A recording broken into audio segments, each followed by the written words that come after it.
When you go get the fight entertainment, you know see every Tuesday there. Make we link up, make you know the intent. She did that for our people. She did that for our people, no lie. She did for our people. She dedicated her life for this lifestyle. This her life, so no. The way she do her thing, you know say na so sure. She never say no bad thing, she do her money no. Giving you good vibes, she did for her people. Somebody da da da da da da da da da. Oh, see. Somebody da da da da da da da da da. Somebody da da da da da Hey, da baby. da. Oh, see. Somebody Glad you da made da it. da da da da da. So it's been a while. So She there for you, yeah, she there. She there for you, I yeah, gotta set she so there. many up, Everything and when then you sometimes I get don't go fine, she live. there. You mean I just feel entertainment, she there. I've been She very, there very for you, busy. yeah, she there. She there for you, yeah, she there. Everything when you get fine, she there. You mean I just feel entertainment, she there. I got so much stuff coming up too. I'm gonna tell you guys.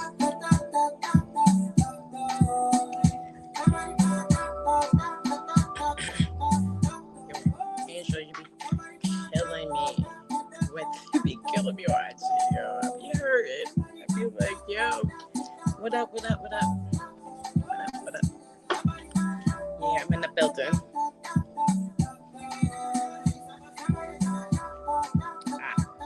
I know, like I go in there, like I be on the floor. On the floor. I was like, somebody, you need to take your phone. I don't know which one to hold my phone. Sometimes, like, wow, are you doing this to my psyche? Oh, I be hurting.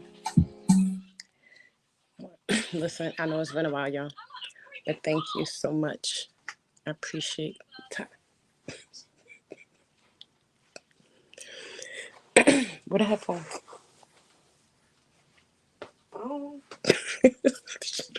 I am not 5 She the and headphones. autistic. 32 maybe, but not 5.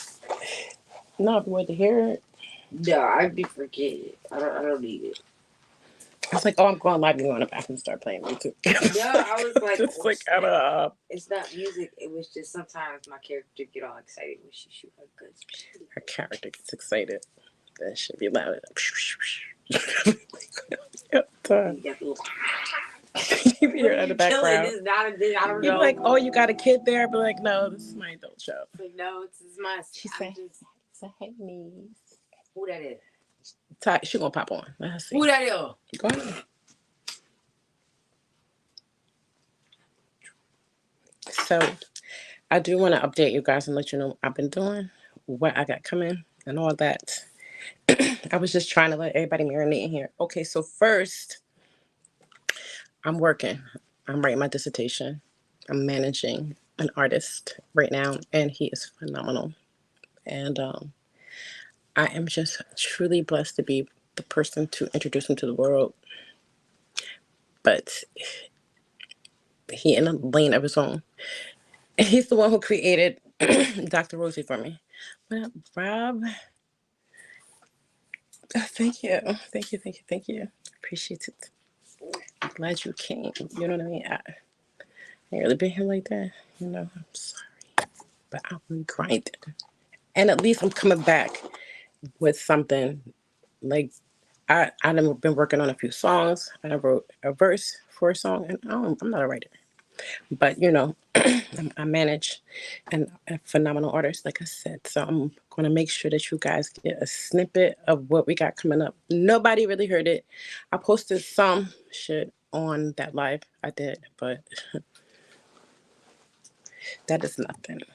I got an interview with him coming out, so there are 2 songs that I did showcase on there. You can go to Boy Alvin.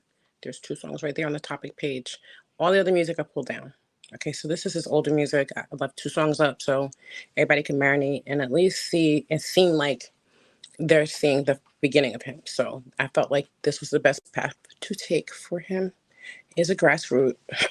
We don't want no plants. I don't want to inject him where you never heard of him, and next thing you know, you got this label funding him. Okay, so he's in a development, but we wrote some hits. When I say hits, I mean I know music. All right, so before I want to definitely let you guys hear a song he did. It's on Instagram. So if you go to IG, you can use it for your reels. You can use it on TikTok. And the good thing about it is that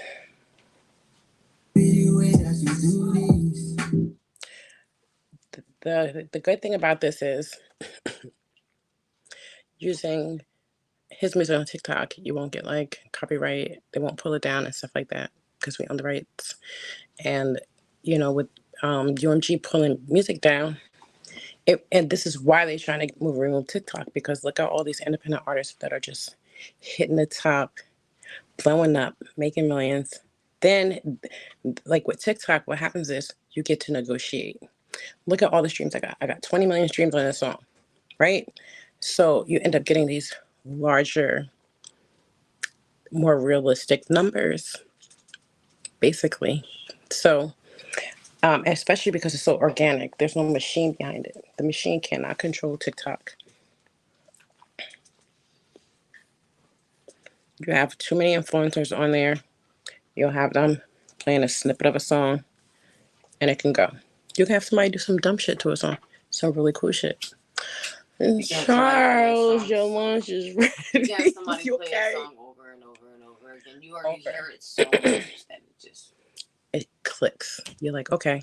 Just like my song, Dr. Rosie. When anybody who hears that song, I'd be like, yo, I end up like vibing to it later. I'm like, yo, this is like a vibe. Like it's in my head, Dr. Rosie. I'd be like, yo, okay. But I knew prior to that song that this guy was a gift from God. Because there are those who are in a divine purpose. I believe, like, for him to be in Nigeria, me to be in America, me at the time managing some artists that were Grammy nominated, working with them, talking to the label, and getting my feet wet again. Because I've been out of music for a very long time. It wasn't somewhere I wanted to be. I stopped, like, my daughter was probably between like 8 to 12, somewhere around there. Like around 8 years old, I knew that I did not want her to grow up in the industry. So that's where I felt like, okay, come back down to earth, you know what I mean, and do the right thing. Then I went to school. It's because I had the knowledge, but you know what I mean? I didn't want to get by on just looks and brains, like trying to have to prove. Because I learned everything, like I got opportunities.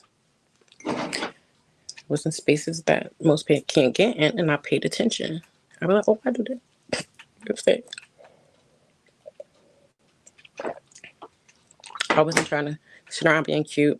I wasn't trying to put out, so I was earning my keep. can't try. That's where I come from. I come from a family of grinders. I don't lay on my back. I stand on my feet. That's how you should do. You know what I'm saying? So I'm gonna let you hear this song. That it is on Spotify, it's not on YouTube, because when it goes back on YouTube, it'll go back on with lyrics, visualizer. The first thing coming is the song Lamba. That's coming with a music video. Like, yo, this shit is about to, so I'm gonna let you guys hear this.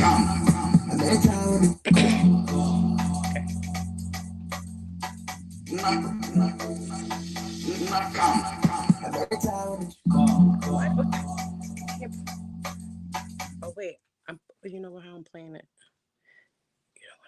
You know what I know. I am playing it the wrong way. I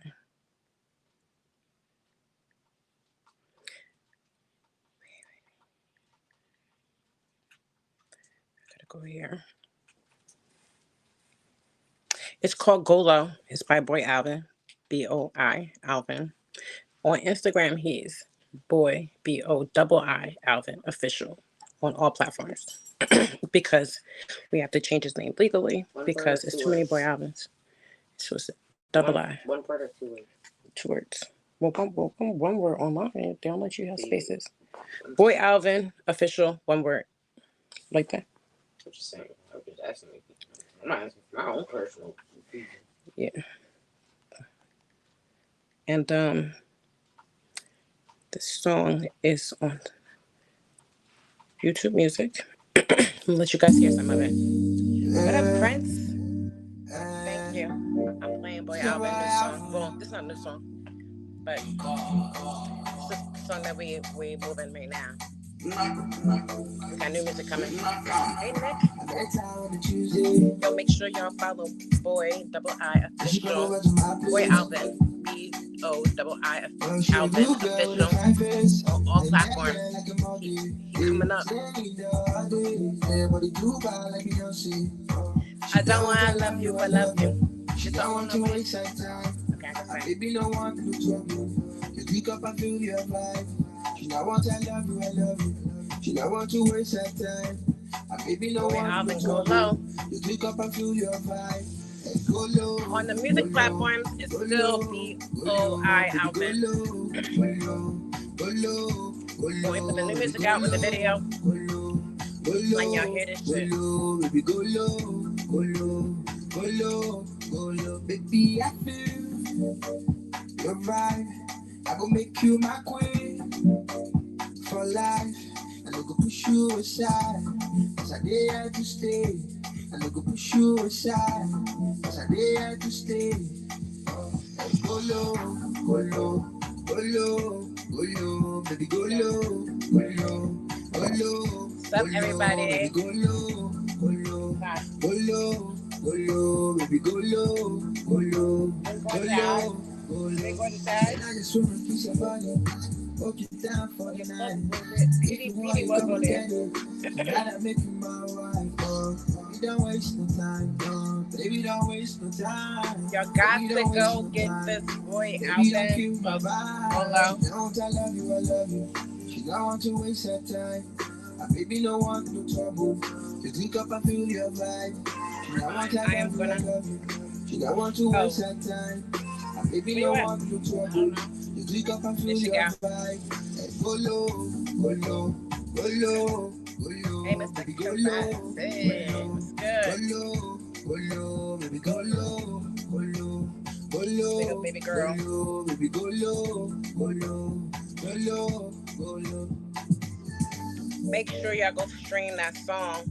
Go low. I got some songs y'all can make some babies too. I'm gonna try to get some of that, or at least, you know what I mean, copy your shit. But this music is for free thinkers. Free thinkers, you know what I mean? Like people who just think for themselves. Okay, sorry, I can't think for other people. I can't feel what other people feel. I'm an empath, but when I say I can't feel, it's I don't care. I don't give a fuck. It's all right. I can't. I have enough on my plate. Salute to you guys for being here. You know what I mean? I'm so annoyed. I have to help you. I don't care, but you're annoying me so much. I think I have to. Just be kind and rewind, okay? Go away. That's what I'm saying. I gotta help you. Think about it. Think twice. I care, but I can't feel what somebody else feel because I'm not them. So you don't want to misinterpret something, or even if you think you know something, that's still, even if it's like, oh, I feel these vibes off of you, still an assumption. What are y'all doing in there? Who knows? All right, so let me get down to what I've been up to. Okay, like I said, I'm grinding with work, school. My daughter's here. Now my grandson, I'm moving, trying to get a larger place. Now, you know, I need a larger place. So we'll be packing up and moving on up. Because that's what I'm supposed to do. And I think I'll be more able to give you guys a broader perspective. You know what I mean? And I do want to share some of the journey with how you handle a recorded a recording artist. I'm using a print sample of Purple Rain. Nick, you got that cleared? Because how you did it? That'd be nice. Wait. You know, when you're dealing with major labels, let me explain. Major labels will more likely stipulate that they don't want samples, especially when if you're like a smaller artist. You know what I mean? Because that's just the way music is. But then now you have TikTok. Now you have viral sensations and things that happen. It's just a phenomenon. That's what it's called. So you know when you have these phenomena that happen, that like for Baz, how your first song make it million, second song millions, third song you got with Drake, third song. You know why? Because we're in an age where you're going to have to start putting out something that people want to hear. Like the masses are just consuming what they demand, and everybody's not demanding the mainstream anymore because it's so saturated and redundant. And then once you start getting that vibe of something else, like those viral sensations, mainly from TikTok, like maybe 60% of the music that we listen to came from TikTok. I've heard it because I don't really be on TikTok, but they put the TikToks over on Instagram. You know what I'm saying? So after that, you'd be like, oh, say TikTok. It's on Instagram. So that's the reason why they want to get rid of it. You know what I'm saying? I miss the days when artists were developed before coming out. Nowadays, the people fall off before the music matures and gets better. Yeah, like originally when I came into the industry, that's what I ended up doing. It was like back then, it was like something like A&R, but it was called a talent scout. Talent scout. There were actual talent scouts back in the 90s. Okay, so back in the late 90s, the late 90s. Are you telling a story? No, I'm just history. No, just back in the late 90s. You know what I'm saying? I was heavy into looking for artists and like in New York, and it's like so many. But then that's when you realize, like, if you're in the industry, you realize there's so many. Everybody sounds good. You all sound great in your own way. You have your own thing. Like I'm talking about, it's that many talented people. Like I could tell you, like just in like a 6-year period of time, you come against hundreds of artists, and then it's like all the label likes to do is look for the threats. You know what I mean? But this is like way before anything can go viral. Now it's like they can't hold on to it, so they make everybody dump their music onto streaming platforms, right? So then you end up with like 14 million songs on Spotify that nobody ever heard. Probably 30. You know what I mean? Because they be lying. So you got that many songs, 30, 18 million songs nobody ever heard. So what I'm doing is I'm writing the recorded music distribution structure. I'm looking at what threats exist, and I'm doing it from a global perspective, centered around indie artists. Right? Okay. But my perspective is going to be getting input from the songwriters, getting input from producers, getting input from engineers, and the marketing and all that stuff like that, because these people have ideas of, what do you think? How do you think your music survives? Right? How do you think that you have success? Music survives off your fans. You get some of them people that are on their recorded, labels. Because since I'm doing the dissertation, it gives me access. It gives us access to getting that information because I'm doing it for research. Right? I have 30 certifications that say that. I am a researcher. My university. And they approved. So that's why I'm back. Because I was getting my chapter 1 approved, and that shit ain't no joke. Okay? Because you gotta have a foundation. Now I am about to submit tomorrow the whole perspective. So once I get off of here, I'm gonna get some rest. I'm gonna clear my mind. I'm gonna cut a lot of people off. Because I just got a headache from some shit. So It allows me to focus here. I need to. I appreciate you guys coming back. I really, really do. So with the recorded music, if I'm writing the structure that works globally, and for indie artists, that includes artists that come from Afrobeats, reggae, and all this stuff like this. But what I do know, because that's the industry that I'm in now, and I've been on the other side, is that you have these systems that are designed to work for the label. So let's say that you have contracts, right? And your contract says, okay, in America, you make 50%. But since like you're over in the UK, like that's some big deal, you get like 24%, right? Royalties. That's how people, I know I see these contracts. Nobody ain't gonna tell y'all, right? So out of everything that they do, which seems to be cumulatively a lot when you're mainstream, it's just like maybe, so they say, 24% of your earnings when it comes down and trickles down. You know why? Because I am writing the whole thing. Can nobody tell me how music goes and is distributed and where it goes? Because my job is to know that. And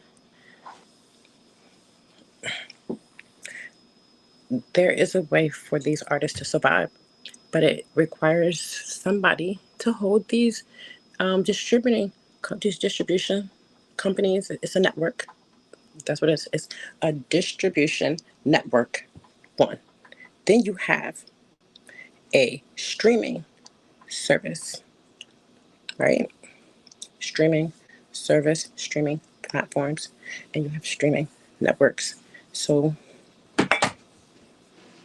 they're intertwined like this, right? Because they all end up going to main platforms, coming from different places. So major labels say, here, distribution center, right? It's just the regular artists. Popular artists are everywhere. It's shoved down your throat.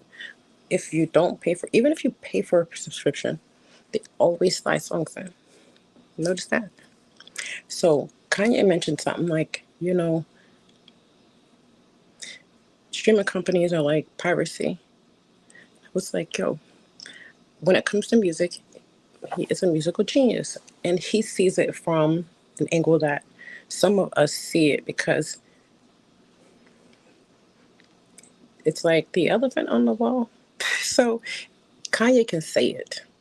I can prove it, right? So if I theoretically say, I feel like somewhere in this, we need to figure out where are the threats, right? First, you want to look at where the threats are. I'm straight as doing, giving y'all the truth. All right. The second step is to figure out the places where you acquire revenue.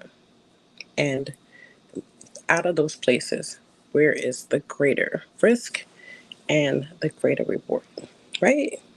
Gotta balance it, right? So if you have millions of songs that are not heard, you look at where they're going first because they're at the greatest risk. They don't even get to be seen. So how are they coming in and why aren't they heard? I will state those facts. You know what I mean? This test that I'll be doing will be able to be recreated by anybody in the world. It'll be retestable. Like, perfect. That's how you do it. It's like, okay, so if you did it this many times, this is how the outcome's going to be. So I have to have like 98%, 99% confident. Like, like, I don't know. This is statistics. So like men lie, women lie. I'm about to prove like there is a way to survive in music. It may require you to like it doesn't mean like you just can't put music out. Somebody's like, oh, I put music out, I only got like 100 views. It's like, whoa, did you post your music anywhere? No. You didn't put on like you don't constantly keep putting it on your Facebook. You don't constantly keep putting it on your Instagram. You haven't made any TikTok videos. Like no, like hold up, who's gonna listen to? How to go find it? Like, oh, how long you been doing this? Like you doing this for fun? Cause like so, but then you have to look and say like some people really don't know, and it's more people that just don't know that do, and then there's some people that know how to do it and still don't succeed. Because I know there's artists out there that I enjoy and that does do numbers, but he doesn't get pulled. Like I know these guys got to see him because his songs be on commercials and stuff like that. Like he be doing his thing. So I can't play his music, but his I'm gonna pull up his song real quick and let you know he has a new song out, a new album. It's called Mama's Son or something. I forgot the name of it. Hold on.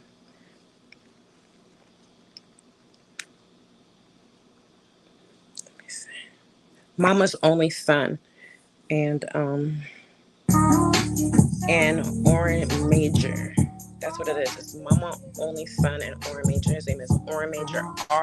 It's ORENMAJOR.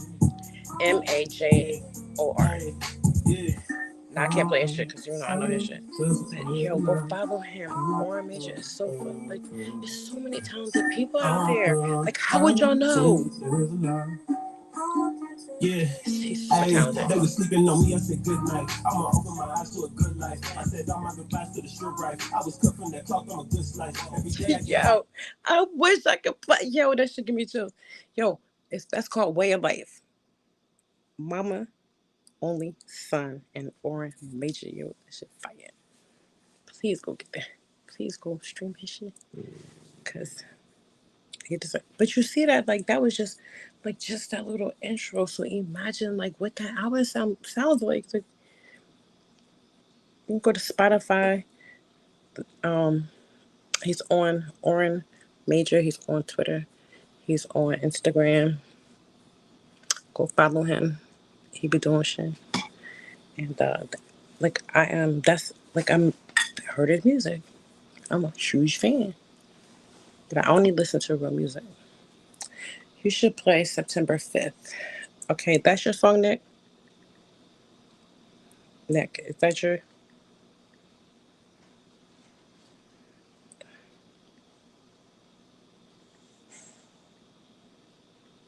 your song?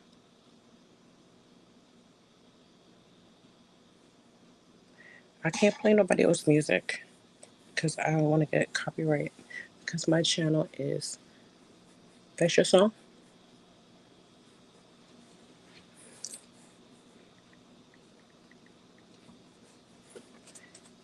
Don't strike me.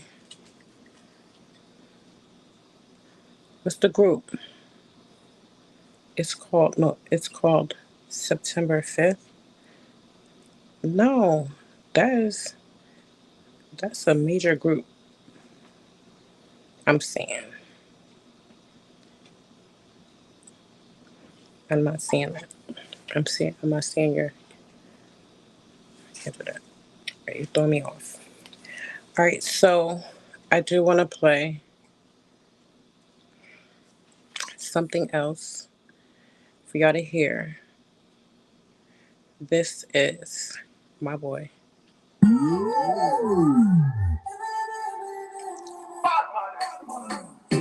Sent you the audio. You DM it to me. DM it to me. Go ahead, DM it to me. Baby, you got me feeling so good like I'm in the mood. This is called Kill a Man. You're gonna get in the interview. I did an interview with him. He's gonna talk about like Kill a Man and how he came up with the song because like all his songs they just came from greatness.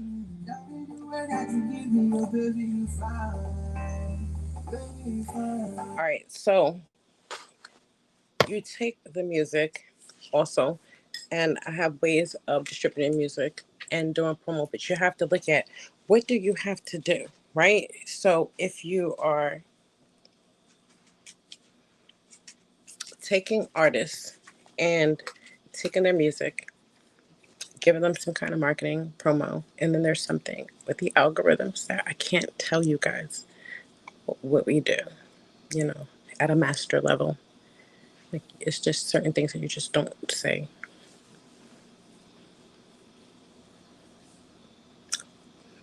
For a very good reason.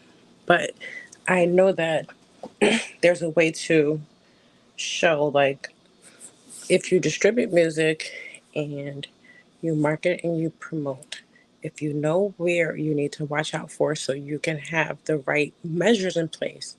But then you have to know, like in other countries, they have safe harbor laws, and then they have different copyright laws, and then everywhere is different. And some of the laws are like from the 70s, some are even more current, like the Music Modernization Act. And then you got all these different acts and different doctrines and stuff, and in different countries.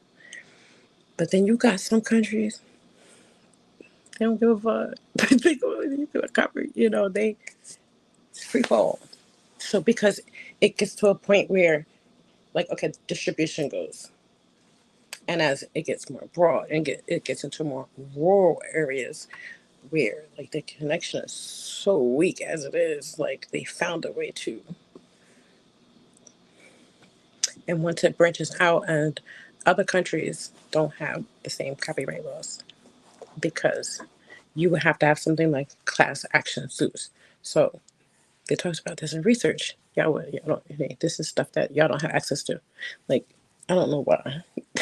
Even giving somebody the information that you do have, because you have different portals that open when you're at, like, a associate's level, a bachelor's level, and a master's level. Then you get to that doctorate, and the portal is completely different. You have to be active or a doctor to access these portals. I'll tell you that. There is research that at a doctorate level that you don't have access to, you got to get permission. And it was like one of the key things is like a whole bunch of statistical analysis. And I'm just like, oh my God, yo, this is crazy. I got it. My school got it for me. I had to get it. I had to get it through my school library. I was like, what? I was like, I shouldn't have to pay for this. I mean, I'm praying, right? What's going on? Why is this even have to? Why is this information that is so vital behind a paywall where only certain people have access to get it? And then when you have it, it's like almost like, even though you have the information, you still only have like a limited time. So once you get it, and then I had to get all the information in to submit my chapter one, right? You know, then once they see it, they say, okay, chapter two, you're off to the races. So I'm just glad I got through it, because it took like 6 months. This chapter one, it was rough because it's a tedious thing, like, to go through. It was 24 weeks. This doctorate is not for the weak. It's not for somebody that can sleep. It's not from somebody that can't focus and concentrate and balance out things. I need to know, Nick, if you sent this to me via DM, because you're saying that you send it to me, where I have a lot of places that you can send it. So you have to be a little bit more specific. And I will, because I don't see anything in my Instagram, and that's probably where I would go. What up, cuz? Yo, I killed on here. Why could what you doing up? You just missed a lot of it. You got to rewind. Make sure you like, share. Well, I know you're on my page. But I can make sure you like it. I've been going for a minute, you know. But I had new music coming out from an artist. It's in a vault. I cannot play it. I did a little bit, but not on any lives that I kept. I have one live up with some songs on it. And we have a video coming out with part one with the interview with the artist who made my song, my theme song. So that right there is being uploaded. His end takes longer, So after that, I'm back live. I'm definitely gonna come live tomorrow, but it'll probably be like a half hour. Oh, oh snap! What? Okay, my email. Okay, let me see.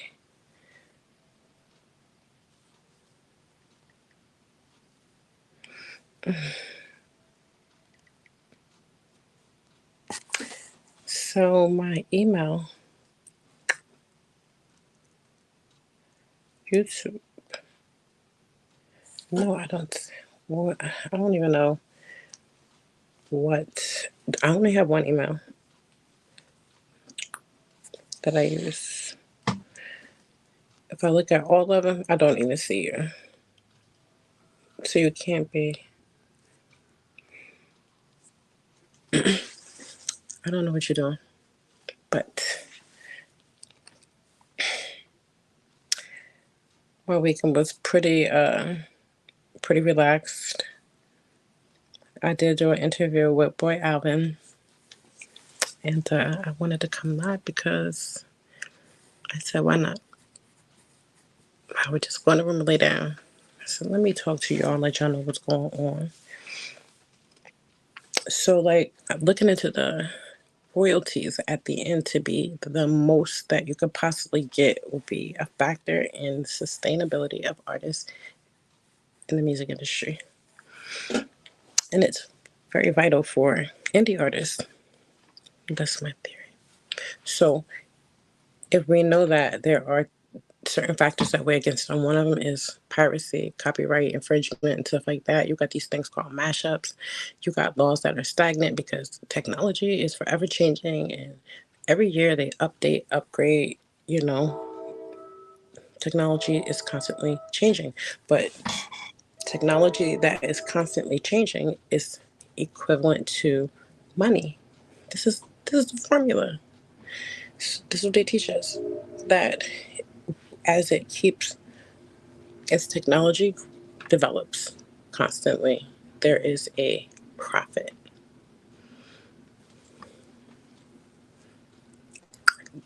There's other factors. So I know all of them.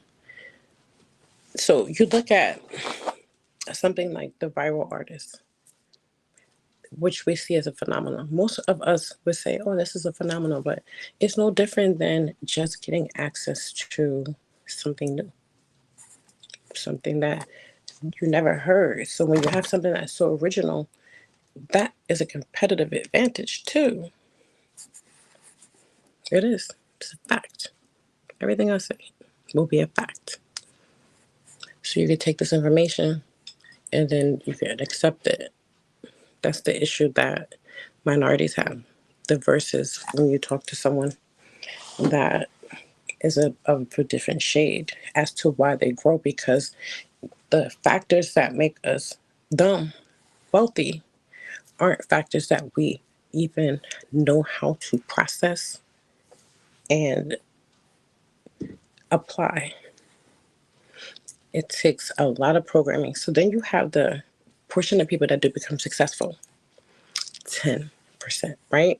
That 10%, you don't have a lot of it that turn around and pull everybody up. Or when they do pull people up, it's people within a segment or region of where they are, right? Or where they go, or something like that, right? If they would have, instead of putting it in those places, put it in the opposite places for them. Like, you need to hit those poverty poverty-stricken places, and nobody want to show them. Like, I've seen them. A lot of us know them. So it works the same way in music. So you're going to have these areas or these artists that are just more profitable, popular. The Beyonce is the ones who have earned their rights, right? But the artists, how phenomenal they are, they be getting pennies on the dollar. You be think they make a lot of money and say, okay, well, when you see these things, like, imagine how you would feel. Y'all gotta understand this.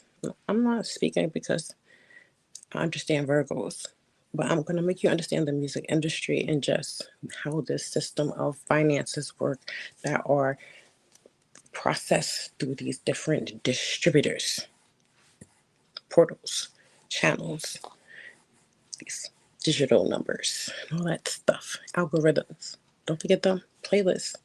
Don't forget, it's like I can go on for days, like the bombardment of information.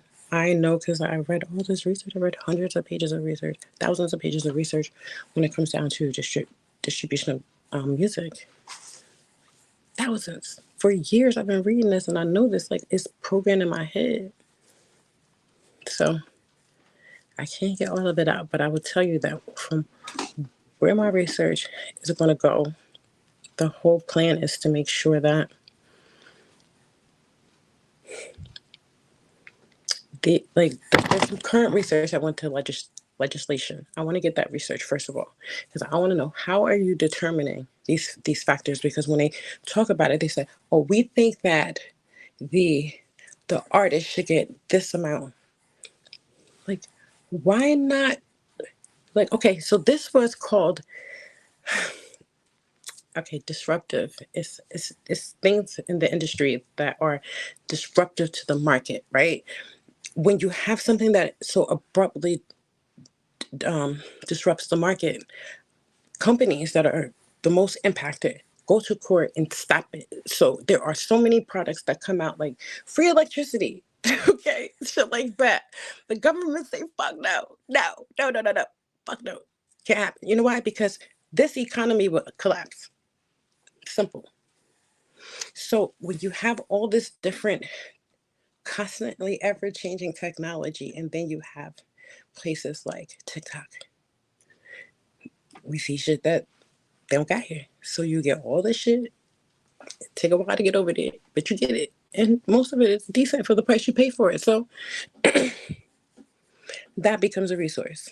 Like Timo next. They go get that. Amazon, look how you think Amazon is impacted by that. So, but see, since it's in the same bracket, the same market, and they do this. So there was a time when there was some Asian country, that was buying up land. I remember there was news reports about it. They buying up land, they buying up land, they build the warehouses. No, they bought the land. They built the warehouses and they are shipping shit all right. So then you got these ships that ironically get stuck at a bridge. Look at that. Yo, you can't make this up. So distribution, right? We're talking, y'all with me, right? I'm trying to okay, so these distributors contact the streaming and they pay because you can pay for promotions. Like, so if you are indie artist, you can pay for promo, right? But larger platforms like Spotify, because of how large they are, they're able to create additional resources. So studies have shown that companies that are larger have more resources and can develop better opportunities for indie artists to profit. And they use like real people to listen to music. They have these different ways that they do it, and it's supposed to be the most effective, right? So that's nice. I don't believe these numbers. Like, you cannot tell me that there is no oversight. This is not a government regulated thing. But why not? You ever think about that? Never will be. Because music is more powerful than the government. Like, look at it. It could control your mood. Like, remember We Are the World? I remember how you felt. Like a part of that, just you and me. Remember Whitney Houston? How will I know? What will I know? Right? See, so, and then you have like, let's talk about Michael Jackson Thriller. It can shift a culture. It has shifted a culture. It has shook the world. Music. So when you have something that powerful and that impactful, you of course you're gonna feel like there is some gatekeepers, and let's say that theoretically are. That's half the reason why the research is how it is, because nobody feels like if I talk to this person that is confidential. Because when you get research and you're doing research, you don't give away the people, your participants, you know what I mean, your respondents, you know what I mean. And then you have, like, when you're doing research from a doctorate level, let me give you some information, because this is stuff that, yeah, like, I'm gonna tell y'all would not know. Okay, so when you're doing research, you have somebody that's a private investigator, right? The private investigator will go get the information, not snooping. Okay, you go and you talk to people to try to get information, right? To set up for like interviews and stuff, or you go get them to go to like the labels and ask for information and do all that stuff like that. You get somebody legitimately that's participating in it to do what you need to do, right? It's legitimate. Because when you're dealing with like dominant forces and like the information is confidential, right? It has to be extremely secure. You understand? So like the data, the information, there's a point in this where I can't say shit. Ain't that fucked up? So I'm telling you what I can. Okay. And I'm trying to get you to understand. And there's enough information in here for you to understand that, you have to follow the yellow brick road. And you're going to look at the copyright issues. You're going to look at, you might need investors. You might need to put some money in and try to, you want good music. You want good music. You want to build up your fan base. You don't want a lot. Okay, so I can't, let's just say that a lot of the labels, go look at them. Go look at any of the labels, right? Look at how many followers they got, right? And then go look at their posts, their regular posts, and their reels. Now you'll see that, like, before,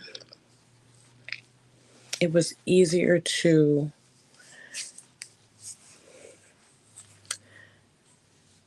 like, you know how you go to somebody's comment section and there's like a lot of spam?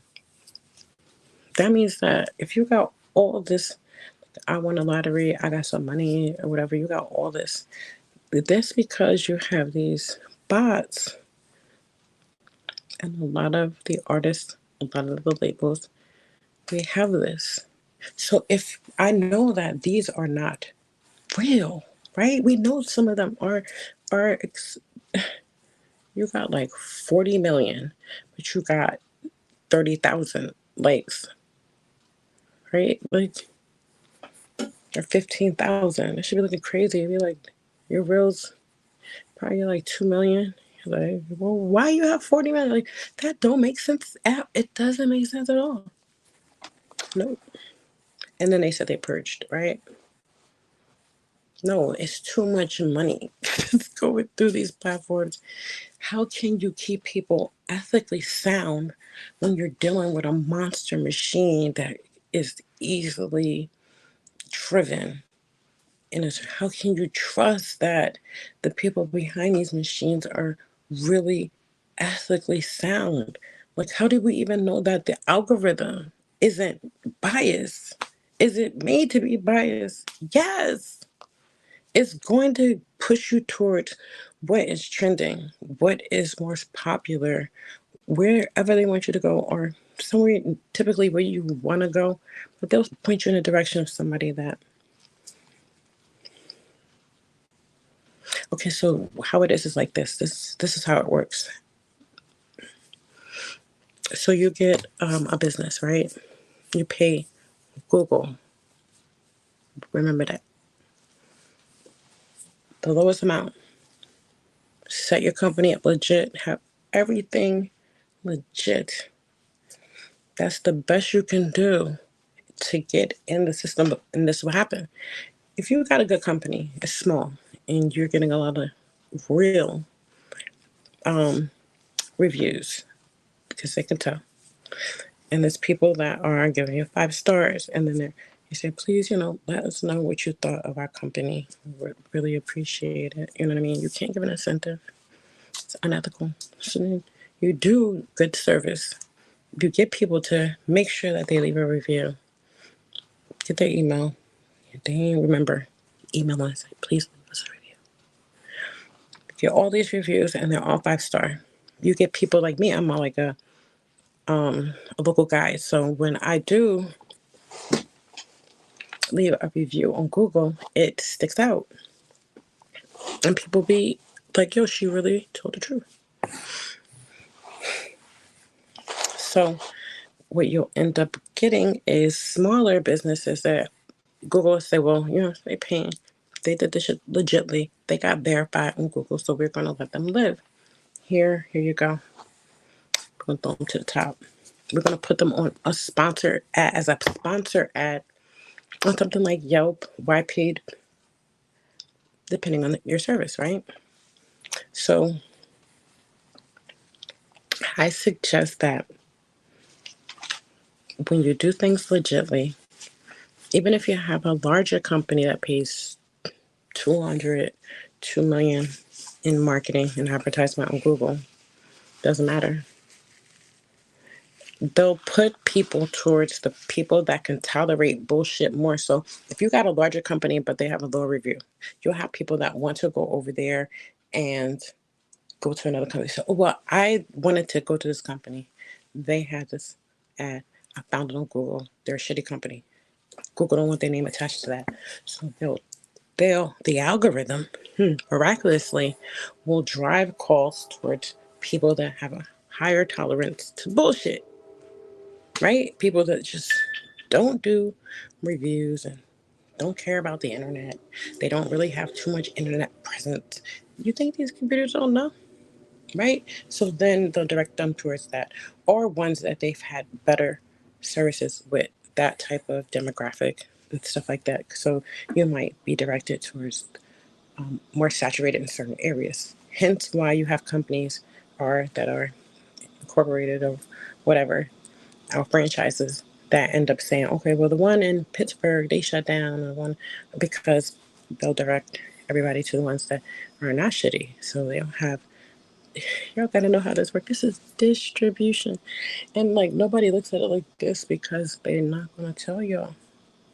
I know for a fact how it goes. Everything. I have. And so what's next is to try to make this information accessible. If I can't make the information available, I can do some kind of summary of the information. So I can go onto different platforms and I can discuss, like when I argue my paper, I'm going to pass out in front of these. I'm going to do it though. I'm going to argue this. Oh boy. I'm gonna argue y'all dad. Y'all go to be arguing. All right, when I get there, y'all better go to school. Y'all better be fact checking for me and shit. I'm about to get that doctorate. I appreciate y'all being here. I do want to tell you guys really quickly. Make sure you go follow my artist. His name is Boy Alvin Official. BOII Alvin Official on all platforms. And he does have music streaming on Spotify, on YouTube Music. Boy Alvin. There's 4 songs on there. 3 are his. 1 is a feature. All of it's fire. He got new music coming out with videos and everything like that on YouTube and on all other streaming platforms. His artist name is BOI Alvin. Okay, so the double I is only in the social media handles because we have to change this. That's what it is. So make sure I go stream and shit. Run it up while you can. Like it, share this video, please. Now y'all have to do that. You could like it. Go ahead, share it. We here. You say I'm good. I'm looking forward to it because this is really going to be something that is important to do. With the way that I have the videos set up, it'll be different things that I'll do. But when I talk about this business stuff and I'm looking at these articles and I'm giving it the information, it's information that we all can go and reference back because I can't fully get the information out because it's copyright, right? So I can't even verbally look at the paper and say, blah, blah, blah, da, da, da, da, this. But I can write my own shit and read it right. So I rewrite that shit and then I say what I say because it's mine, right? That's how you do it. You can't get me for my own copyright infringement, right? The only thing that I can't do is release any information related to my research.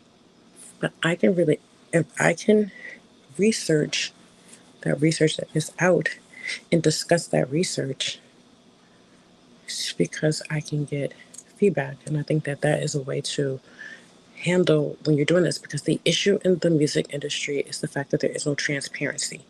So there is a secrecy to research that like top secret, can't confidential. How are you gonna store this information and stuff? You don't want people to get access to it because it's vital. You don't want anybody to be able to tamper with research. Of course not. Like what the fuck? So you have to secure your shit. You gotta have a VPN. You gotta be locked down. This stuff is really top secret. And it's like, okay, I understand that I have to protect the integrity of my work, right? Even ethically, I can do that.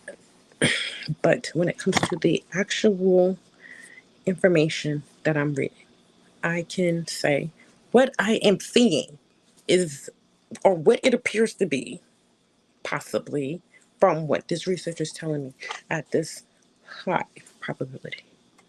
And I'm confident enough to say that, like, you don't know, because, like, what I can do as a researcher, I can look at this shit and say, well, I don't know. Let me try it. Or I look at it and say, they need more shit. I can say, this is not enough information. It's stuff out there that you be like, what? Oh, they tested the research was like 10 men in India. It's like 4 billion people in India. They say 3 billion, it's another billion. So you got 4 billion people in India. You research 10 people. That don't seem like a sample to me of that population. It's impossible. And then it's like, okay, you want to get research from different places in the world, right? So you can slim down with the people you need. So my research, the people that I need to discuss are, um, it's kind of broad, but when you're looking at an indie current artists that are out right now, like Afrobeats and reggae artists. So that's what I'm focusing on because I feel like these people are the most deprived or have been the most.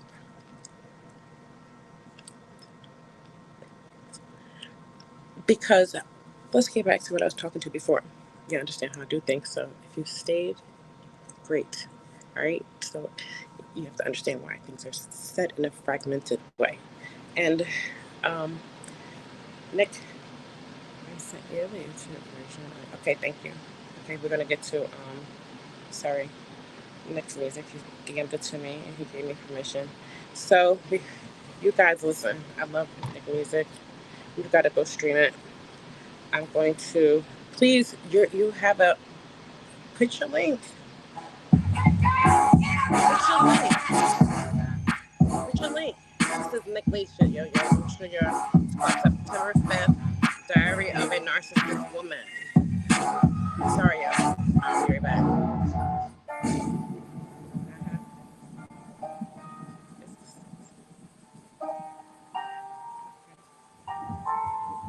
I love that beginning, yo. Hey, Nick, this is Mom. I was just letting you know, I was laying here thinking when you was born. Yeah, go and check out. They told me that, Nick Lee. Well, I'm subscribed to you, so we're not on here because you make the way you sent it. You should have came on September 5th. Nick Lee. 986 grams. Yeah, make sure you guys go and like and share and support. And look at you here 35 years later, 34, 35, somewhere in there. And I just want you to know, I'm sorry. He did this 6 months ago. Because it wasn't a sport that was on, you didn't know about. Everybody wanted to know something about sports, they come to you. I just want you to know I'm proud of the man that you have become. So if I should leave this, who is this? Who is this talking? You know that I am very, very proud of you. And there's nothing you could do to change anything. Everything is great. Just keep on doing what you're doing. If rap is what you need to do, then that's what you do. I love you, and I'll talk to you later. I just have to talk. Okay, love you. Bye-bye.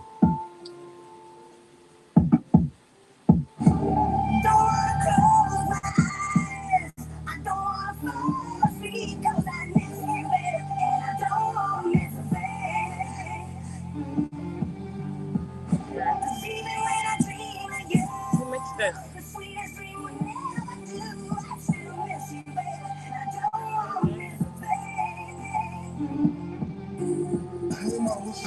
You gotta save a video.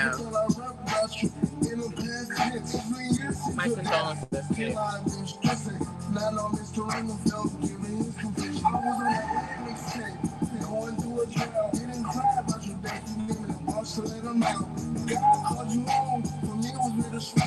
You wouldn't suffer anymore. What about me?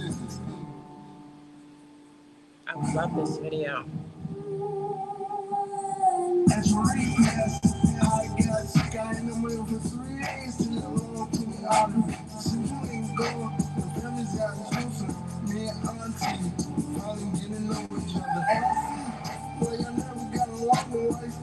Y'all gotta go check this out. You were just playing mom play with words and you play with loud green. So when you on the crunch, keep going in and get him a dream. I don't wanna close my eyes. I don't wanna fall asleep 'cause I miss you, baby, and I don't wanna miss a thing. 'Cause even when I dream of you, the sweetest dream we never do, I still miss you, baby, and I don't wanna miss a thing. Nick. Killed it. Killing it. I'm fucking glad I allowed that motherfucking baby with you. I didn't want to have that retarded ass nigga baby in the first goddamn place. I'm glad that motherfucking baby miscarried. Bitch. To be a father was everything to me. Family and music is everything to me. I was praying it would keep you alive, but my child's mother left me after you died. Everything is starting to get to me. In your last moment, you said you found a way to express yourself. quotation marks in October, she miscarried. Now this chapter started, I found kind of hard. I found out January 26th on the same day they called me and Gianna passed away. Mom, you know all my name, so you know I'm sick speaking the truth. Really live for 5 years, still ain't seen no proof. And your mama was retarded as fuck for giving birth to your retarded ass. Now she doesn't want a relationship with me. She wanted to work on herself. Since she been with me, but supposedly she was married. Y'all gotta go see this video. To have a nice, healthy baby with my motherfucking husband. She said, be my caregiver, and some she couldn't see. But then told gotta me see to go the place visuals, on the it's mom's crazy. disability. If you leave me no man, it wouldn't offend me. Just warm it up and don't use my disability against me. To me, you're a friend. You're my friend. You are Always great. know that You're a you great have a artist. friend who cares about you, who loves you, and in a drop of a hat, if you Alright. call any type of emergency and said, I need you to this and that, and a drop of a hat. And your mama was retarded as fuck for giving birth to your retarded ass. That's what I said. You always spin your narrative of things, but you don't never tell me what's going on behind the scenes. Even though you don't that ass nigga. Turn it back on? Yo, some people be telling that story. That should be so. That is so much courage. You're so brave to tell your truth. A lot of people, it's an uncomfortable truth, and he ain't the only person that has suffered and goes through this because he has a disability in a family that really just is torn. Let's say that. But you go listen to his music, and he will detail it. And I'm sure it's not about Nick's sympathy because Nick gets a lot of love, but it's a place to dump the shit that he's been through. He's been through shit. But his story is real.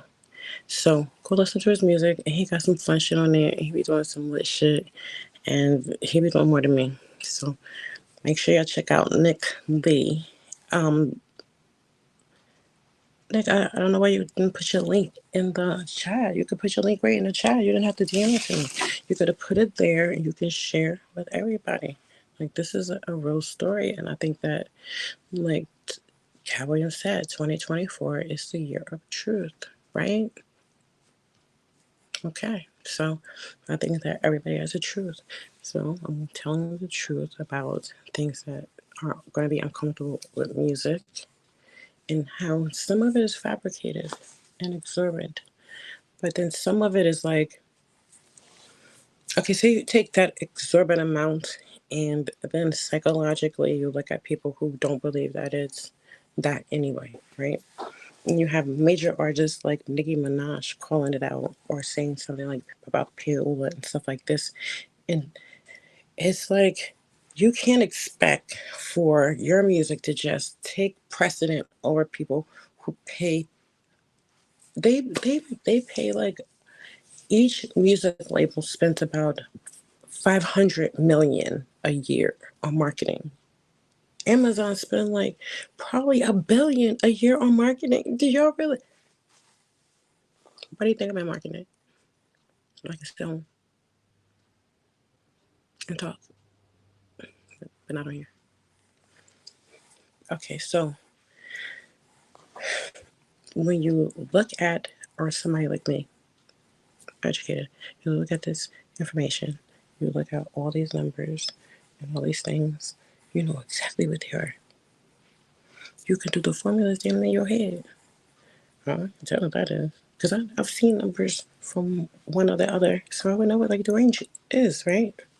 It's automatic. But now when you're talking about statistics, descriptive statistics, and like with this study, I can use about 20 people, legitly have a core sample of the population, but I'll probably have like 40 because I'm going to have 2 different studies running simultaneously. They're like, you can't do this. But I'm going to do what the research requires. You think you can do it? I don't have a choice, right? Y'all give me the money. So when I'm going to the school and I'm saying, this is what I want to do, this is what I'm putting together, this is what I need to do, and this is how much it's going to cost me. Hundreds of thousands of dollars. You gotta have your shit together. So that's what I'm doing right now. So you're not gonna hear from me tomorrow because everything I'm doing that is going into tomorrow is the first half of when the money resides. So like I have about 30 to 60 pages. I'm like, yo, wait, I'm putting like 15 in. Like I don't wanna put like dump 30. So I gotta get all my resources. You have like, this is just the beginning. So you have 5 chapters. 5 chapters. And I'm going into chapter 2 every 6 months. I got this. But I can't do this alone. So that's what I'm gonna be here, and I'm gonna do it here. All right. I wanted to play a little bit of I'm not gonna play it loud because I'm pretty sure my kids sleep. Nick Lee, thank you. Make sure you guys go to his YouTube channel. He got some bomb ass videos on there. Please go check it out. And thank you for allowing me to play your song. And you almost had me on here crying, but I held it together. Okay. I'm gonna go back and play it later and cry. Gotta get it out. Thank you a lot, you know what I mean? Because Nick means a lot to me, you know. You're one of the reasons why I'm back here. And the rest of you guys, like, this is why I'm back. Because there be some real people here. So I do want you guys to hear this song real quick. I don't think I should do it. No, because that's... Play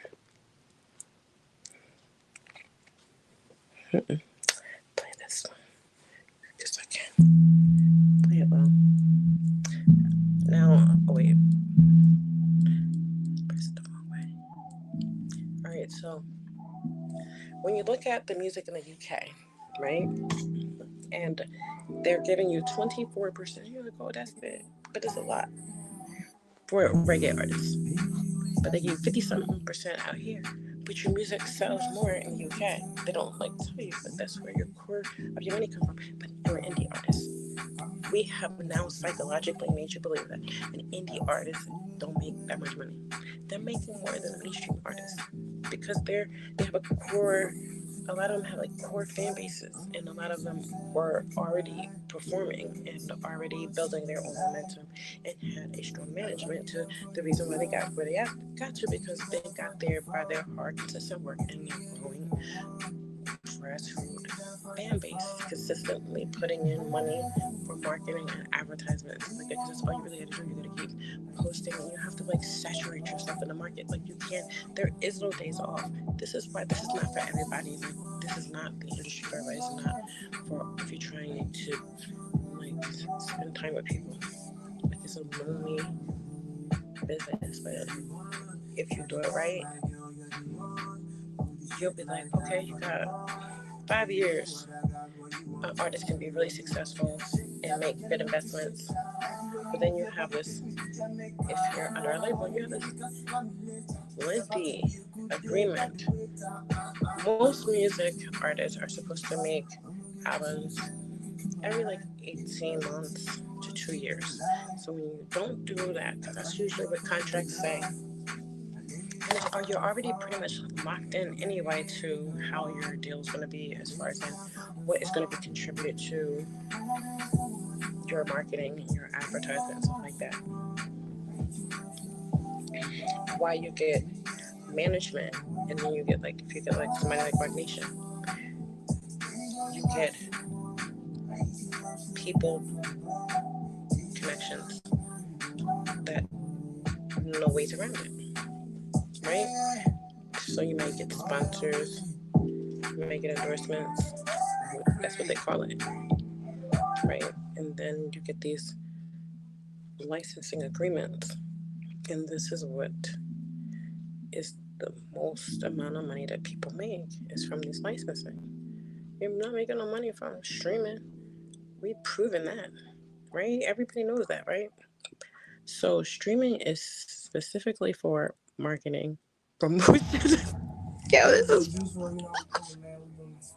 So the only reason why artists, even mainstream artists, the only reason why they even put their music on platforms, because they're at their mercy right now. They're at their mercy. There's no way around it, because where's the transparency in it all?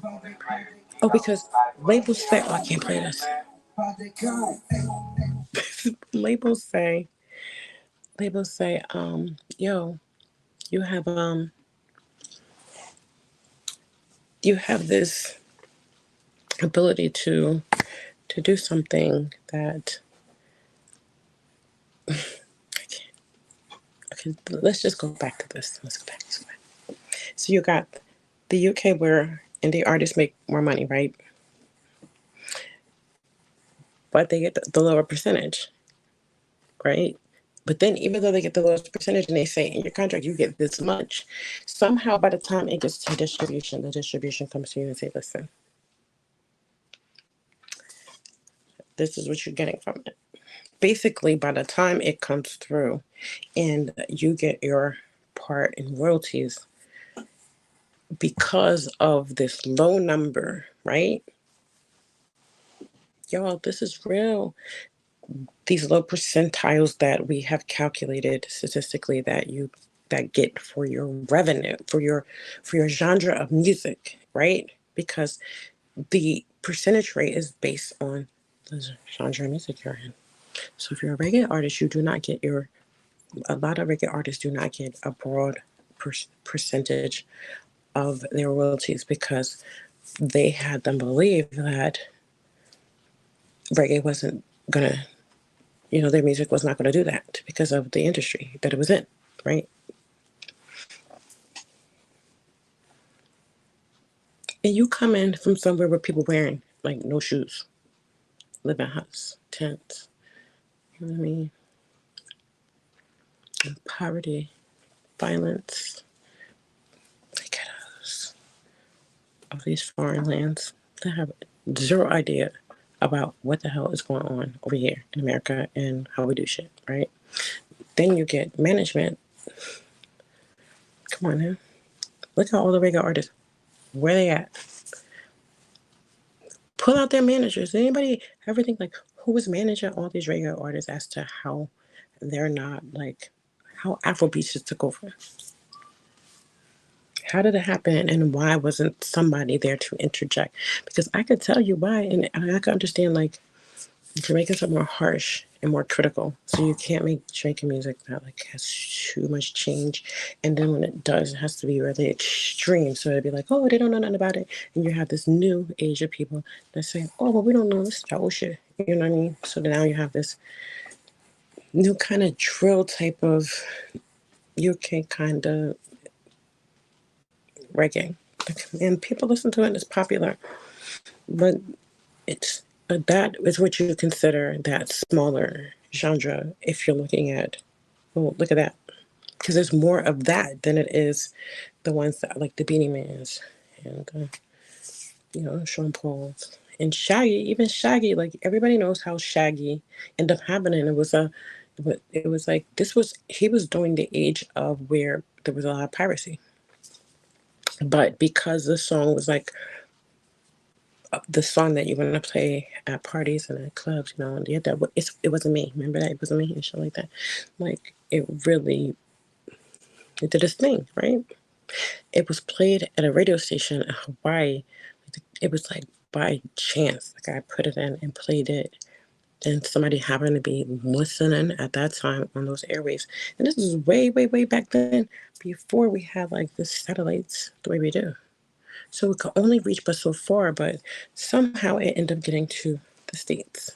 Somebody was talking about it, You heard the song, here, let me sing you this shit. Because everybody started calling up the radio station. Like, yo, play that shit again, like, what that shit? So then that's when the guy at the radio station sent it to the States. And that song he should be able to eat off of that for the rest of his life, right?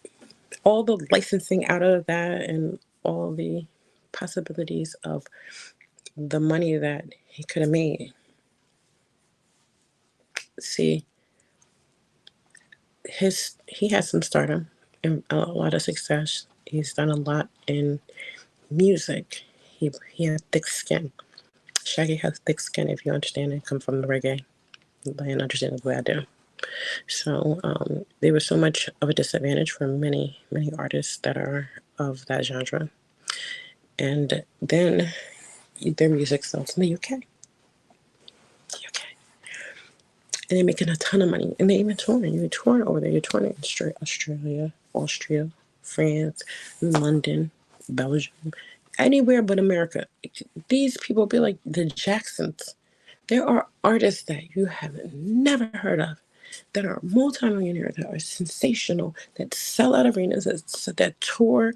They just don't do it here. There are artists from America, America, that are sensations in other countries because of the internet, because of TikTok. You look and you say, everybody in Austria like this shit. Everybody over here in the UK. And then in America, I don't like that. You know what I'm saying? Like, we're like that. And then we have this desire for mainstream. And they have a hold on y'all. And but not y'all. But they have a grip on the mainstream. And then they have this low percentile of royalties that come to these artists that do make these phenomenal hits. Because we don't know. But if we're putting our money behind it, we feel like this should be mainly ours, because will automatically make somebody feel like you can't do it otherwise. You know why? Look at the 20 million songs. Isn't that enough to say that your shit can go in there and be great and nobody hear from it? Are there artists that once that machine pulled back, this is what they do? It's not they block you and they try to do something, but when they have something that they do to they there's something that you can do, and what you do and what they have access to do is push by way of their tactics, strategies, right? Responses, marketing. I can't say specifically what they are because that's my job to find out. I don't want to look at other people's research and say research shows this, because some of that research is what I'm questioning, because I don't feel like it's all comprehensive, because you have one that say this, one that's coming from this perspective and everything. Nobody is looking at this from a resource-based theory. Me. Resource-based theory means what's going on in the company? What they doing over here? How many people work in this company? What are their departments? What are these departments doing? What are the titles of these people? What they process? How are they going through research development and to production, and to how their inventory looks? You want to look at how their operations run. You want to look at their finances. So you want to look at a lot of companies that are public. And then once I look at the companies that are public, I can say, well, they're spending this on this, they're spending this on this. If you're spending that much money on something, how do you think that if you're spending $500 million on marketing, that this is a fair?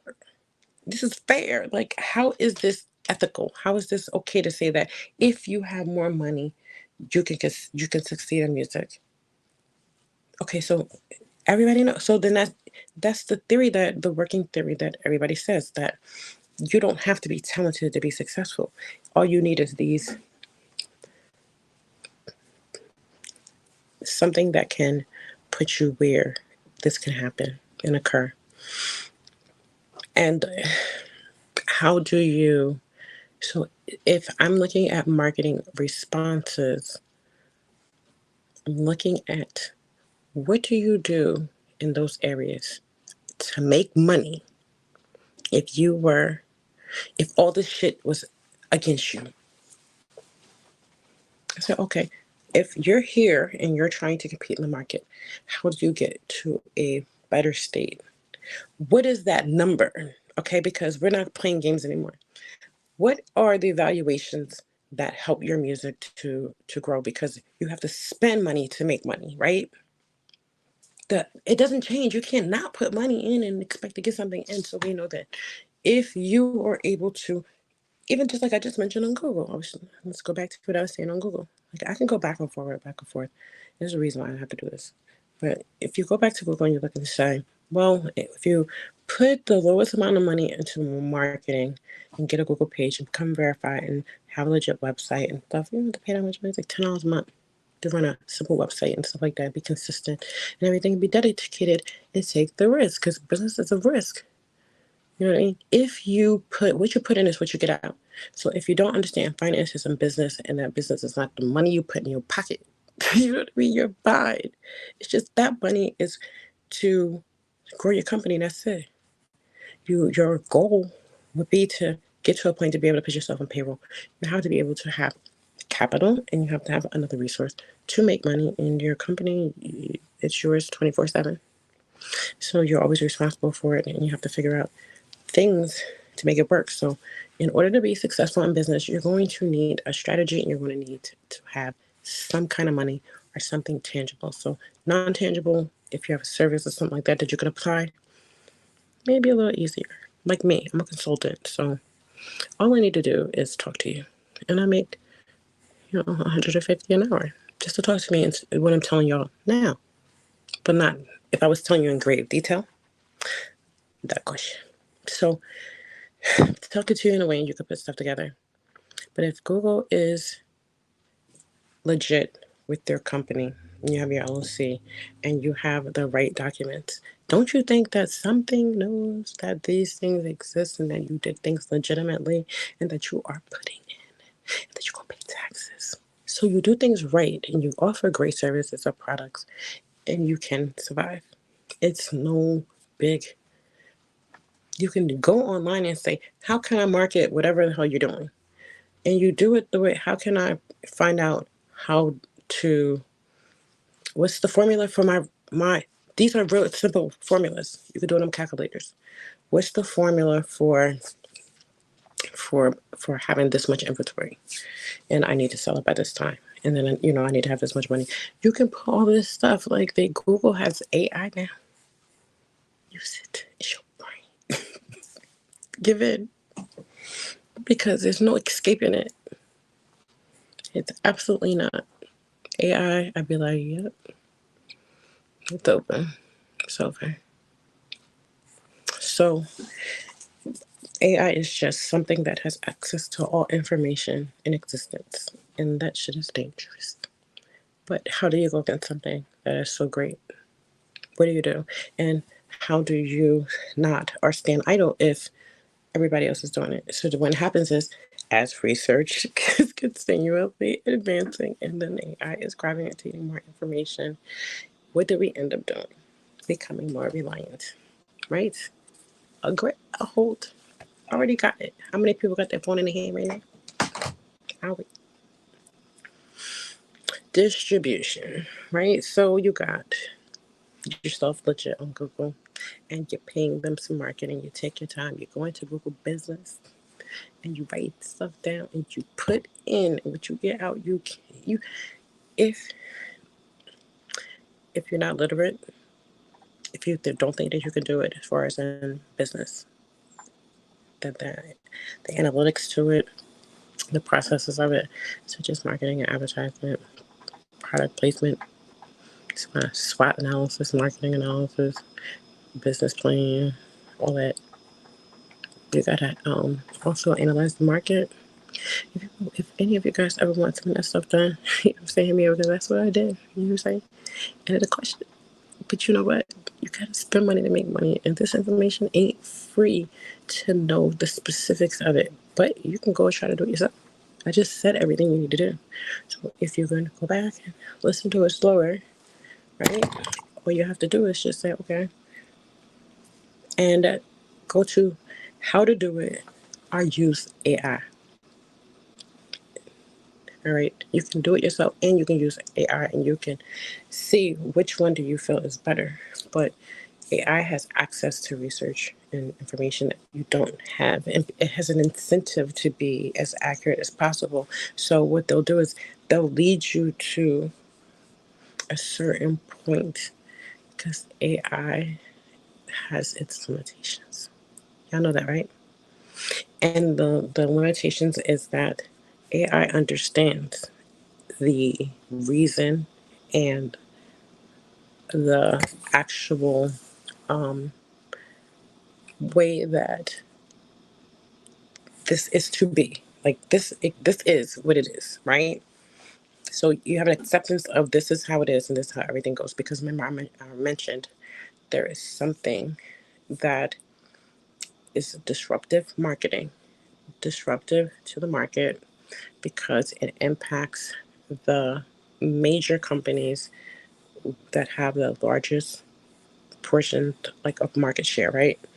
These companies then in turn collapse. Think of hundreds of thousands of people losing their jobs, right? So they'll say, this can't go down. Now, the reason why music was not, these major labels did not stop the streaming and this digital distribution bullshit, because why?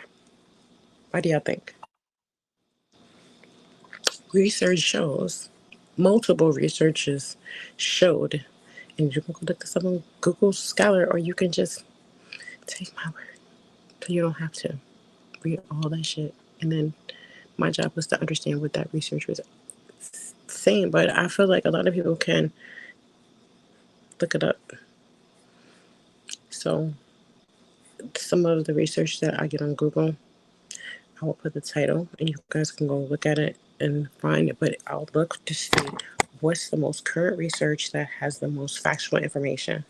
If you are an artist and you want to survive in the music industry, I'm going to give you as much information as you will need to survive. And then there are tricks to the trade that you have to figure out, but you just have to be consistent. I think one of the loopholes, if you want to find out, is look up through Google Scholar and the regular Google for dissertations on the recorded music distribution revenue structure.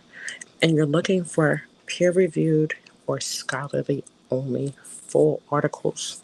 Okay, you look for those first and see what you can find. Anything from 2019, because I can go back to like 2018, 2017. Possibly that's like taking it further back. But for the sake of validity and people that are not certified researchers or have degrees, you can take the most recent and current information, and anybody that's a scholar can't dispute it because it came out of your mouth, because you could prove it. So if somebody like me have read all these different years, I might have a wide array of knowledge on that subject. You can go to the last 3 or last 2 or the last one and say, well, there was a research done in 2022. That was the last research that I was able to get access to. And this is what the studies were showing, you know, this is, this is fact. Like, this is just how the thought of the doctor, which is the independent thinker. That's what a doctor is. They just can't give. I'm not going to listen to nobody. I'm not supposed to. You take an oath not to. It's unethical to, because these people did not go through that same course of action that the educational system believes can give viable information to the corporations and CEOs, because that's the person that I talk to and that's the person I think for. They have people called think tanks. You can research it. Marketing think tanks. Go look and see how much they make too. You might want to do it. It's a long road, you know what I mean? You spend like 14 years in school. Now you've been in school for like, the doctorate is probably like, I've been in doctorate school for 4 years already. And I've got another like 2. I want to do this in a year, but I would have to like go sit in a cabin. You know what I mean? Myself. Maybe not by myself. I do. You know what I'm saying? But maybe not in a cabin. But I'm gonna go away for like a month. So, my daughter's maybe like she take a vacation. But listen, when you have these low percentages that they're getting, and then you have taxes, right? And this 500, it's like $480,000. So for every $1 million you make, your taxes on every million is $480,000. It starts at 17%. Business tax starts at 17, probably like 14. You know what I'm saying right now. Yeah, I know it's 17. They ain't lowering that shit. It was 14 years ago. Right? So it's like 17%. But that's like where it starts at. No matter what you on every dollar, right? But look at all the tax on the dollar that happened before that. So then after the more money you make, the higher the tax percentile you go up. So once you get to 1 million, it's like at 48%. And so and then because it's like you're an independent contractor, right? So since you're an independent contractor, you don't pay into taxes like you would if you were like on payroll. You know what I mean? Because you're a corporation, you have all this money coming in under this brand, right? So since it's coming under this brand, that's when you have, and since that brand, right? Follow me. That brand has a specific name, right? So say you have something like Cardi B, right? It's the name, right? But who owns the name, right? So she'll get her percentage. So what's the best way to find and do things, which is not in like sporadic per bottle. So you get these deals and these where there's a percentile that you get that comes to you, and it's usually these those things can have some negotiations because you can do things like you do have things like you might see somebody like when you have an artist, if an artist don't say their name and you say what's up and they say their regular name, you know what I mean, their regular name also is somebody own the name and likeness of everything with you, the whole name. They can take your name and put it on somebody else and have somebody else like, oh, I'm you. Like it's crazy, but that's when you say that, like when they say like, "Oh, you sold your soul," it's because you have moral clauses in these contracts. So I don't look at it as people saying like we have the right to take your physical soul. I don't think it's like as deep as y'all trying to make it be. When I'm trying to say this, you don't have a right to do what you want to do if you want to do this. So when you want this and this is what you want because you have a choice. Nobody puts a gun in nobody's head and say, oh, you want to be a music industry, but this is what happens. You have people in such dire financial situations and stuff like that, or people that are so passionate and willing to, like, I've talked to artists and say, listen, they'll sign you for this much. When you want to sign it, you're going to like, this is what you're going to do. You're like, you sign yourself. You know what I mean? They're going to own your name. They're going to own everything. Like, you're not even going to be you anymore. So like, that's like taking yourself. It's like, you might as well say they took yourself, right? And in a sense, that could be the process of them doing it. We don't know. I'm not going in. Right? What I do know is that there is a powerful system that is designed to keep a certain order of operations, and you have things that are disruptive to it, just like you did streaming. So streaming has something that disrupted the market, but they looked at it like this: oh well, everybody's getting pirated music. You got LimeWire, you have all the them that was pirating people music and stuff like that when it was on dial-up and everything. Y'all remember how much music was going down to MP3 players and stuff like that because you had the iPad that came out and stuff like that, and people were figuring out ways to get music onto devices and stuff like that. You had to, this was there was music labels wasn't making no money. You know what I mean? Music they was desperate. They're not making no money. We gotta stop it. They're from some smarter guy. You know what I'm saying? Like, how about we do this? Let's give it to them. Let's just give it to them. Put it right here. Everything. You know what we're gonna do? We're gonna put all of it. So this had to be a collaborative effort. Okay, so how do the streaming companies do it? Let me explain. Because I know you got already have distribution. Distribution was already doing stuff like finals. They were already having like they were already aware and having that momentum with trying to handle the um the piracy thing. So the way they would do it was, remember, they would take the down or they would send spam. Or so they would send to wherever this was coming from to go to downloads. And they would put bugs in it, right? And they would get bugs in your computer if you tried to download music, right? This is the way they was getting it.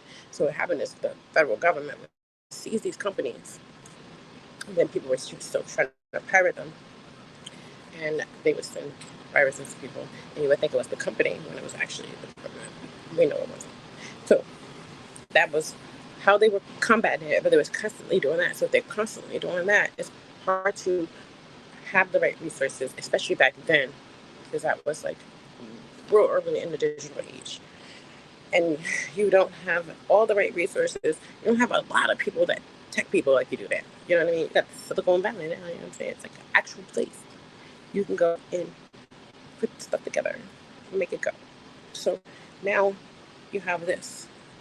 It's so revolutionary. But then you have other countries that are so like you have TikTok and all these different platforms now that are bridging from getting us to even in rural areas. Anywhere in the world you can get stuff now, right? Distribution. So now they're not going to be able to stop everybody. But one way to be able to profit and benefit off of recorded music. And basically, I can't say it'll work for everything, but everything is like a distribution. It comes from somewhere to somewhere. And the majority of what music makes money off of is through licensing. Okay? If you're licensing out your music. So if you're an artist, like, what is so hard with saying, like, yo, I'm going to go ahead and contact this commercial, this product or this service and stuff like that. And you can look up on the SEC. I don't know if you know about that, the Security Exchange. Go to the SEC and you can look up any company. You can read their 10K. You will be able to see their marketing strategies. It's detailed. It tells you like literally most of their business plan. You can read it. It's a lot though, but you can read it. You can go to your financials and you can look up stuff. If it's a public company and everything like that, the way that the system of distribution, even if you're looking at like the music labels, you look at the music labels and then you look at retail. What's the difference? It's a right? It's the same. It goes through the same way. Okay, so you have threats to these distributors.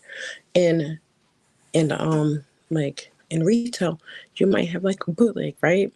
That's a threat. So that's like a copyright. That's a trademark, right? You see the difference? They're the same things. Like, so what do you do in these areas where your music can get copyrighted? And you can use other platforms like music, and you can use Quarter Lab, and there's so many different other ones. And you have DistroKid and all the other ones but they're not.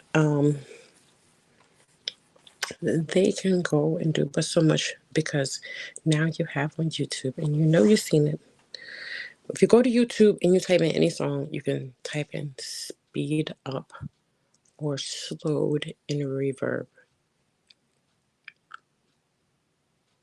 It's called like a mix up, mashup, and stuff like this. This is labeled in some of the law, right? But the law is at a limit because they can't decide if you take somebody else's work. This is the law, okay? And this is an argument that I will thank you for later. But the government stated like this, if you can make this argument, because this was stated through the Supreme Court. If you make music, okay, so matter of fact, perfect example, and I know that somebody on the Kanye team told him, you gotta just know the law. Okay, so remember he did that song, he wanted to use Donna Summer's vocals, and her family like wouldn't let him clear it. So he went and got a woman that sounded just like that, right? And she did her rendition. And if I'm paying homage and I'm looking at some art, right now, you don't have a right. Like no much as the family don't have rights to this music like that. They that's why they can only make those statements. They right. You didn't hear anything from the actual people that own the rights, which is the label. Label like they didn't. They weren't But if you have like the family where they're resistant to it and stuff like that, and then you know who owns it. So the label reach out to the family and say, oh my God, you see this guy. Well, he'll probably want this much. So would we be better off just giving you this money, right? You don't want that money. You don't want to be connected to that. God knows what he'll say. You don't want to be connected to anything like that. Not her legacy. Not after what that woman. We respect. Check us on the way. Think about it. Oh, well, we didn't want it anyway. We don't want it. I mean, they don't want to declare the record anyway. So, boom. Family feels this way, right? They're irate. They're upset. Nothing with the label and support. The label supports that. The label is, because the label ultimately can decide when it comes to the licensing. Like, you get publishing. You know what I mean? You get performing. You might get synchronizing rights. But the licensing is a whole different stuff. Okay, so with the Donna Summer song, Kanye, whoever he had, they thought it was AI, and they were we're going to take him to court for AI. That's what they said we're going to do with Kanye. I'm sitting back here like, yeah, okay. I already know. Like, if you know, you know. But this is the information that everybody's don't have access to. But if you at a certain level and give that information to somebody, or they ask for it, you have a client. Why wouldn't you tell your client the truth? Like, you can create art from art. Nobody can. It's not all copyright. The law stated that, like, you can't say that. You would expect, this is with the language of the Supreme Court. You would expect that if you're making such a beautiful work, you would expect another artist to want to be creative off of it, right? So where do we say, like, it's the percentile of where someone gets creativity from? That, and you would want that. That's what artists do, and why artistry exists. You don't make art so that it doesn't transform, and that it doesn't pave a way, and that it doesn't transform, or you want a legacy. So everybody that hears that song is going to, no matter what. But the family have no rights when someone else is singing a song that just so happens to sound like that, because this song is sung from a level of pulling off of that level of creativity. You're going to tell me that I can't say these words?